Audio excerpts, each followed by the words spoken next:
આખું અમદાવાદ ફરી લેવાની છૂટ છે ભાઈ, પણ ચણિયા ચોળીનું આટલું સસ્તું અને સારું કલેક્શન બીજે મળવું ખૂબ જ મુશ્કેલ છે. તો આજે ચિરાગભાઈ પહોંચી ગયા હતા અમદાવાદના રાયપુરમાં આવેલા સાનવી ક્રિએશનમાં.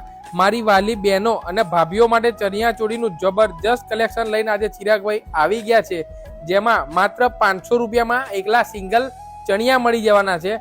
બ્લાઉઝ માત્ર 299 રૂપિયાથી શરૂ થઈ જવાના છે અને ટ્રેન્ડિંગમાં ચાલતા દુપટ્ટાનું તો જોરદાર અવનવું કલેક્શન માત્ર 299 રૂપિયાથી શરૂ થઈ જવાનું છે. હવે ચણિયા ચોળીની વાત કરીએ તો 750 રૂપિયાથી સ્ટાર્ટ થઈને 5000 રૂપિયા સુધીનું લેટેસ્ટ અને જોરદાર કલેક્શન ચણિયા ચોળીનું તમને આ એક જ જગ્યાએથી મળી જવાનું છે. 750 રૂપિયામાં એક અને 1500માં બે ચણિયા ચોળી તમને મળી જવાનું છે, જેમાં સિલ્ક ચણિયા ચોળી, કોટન ચણિયા ચોળી અને વિન્ટેજ લુક વાળી ચણિયા ચોળી, પટોળા ચણિયા ચોળી અને આ સિવાય પણ ઘણું બધું કલેક્શન જો તમે અહીંયા રૂબરૂ આવશો ને તો તમને જોવા મળી જવાનું છે. આટલું સસ્તું અને સારું અમદાવાદમાં ક્યાં મળે? તો ભાઈ સાનવી ક્રિએશનમાં. તો અમદાવાદમાં રહેતા હોય તો ફટાફટ પહોંચો સાનવી ક્રિએશનમાં. અને હા, જો તમે બહાર રહેતા હોય તો ચિંતા ના કરતા, ઓલ ઓવર ઇન્ડિયામાં ડિલિવરી પણ થઈ જવાની છે.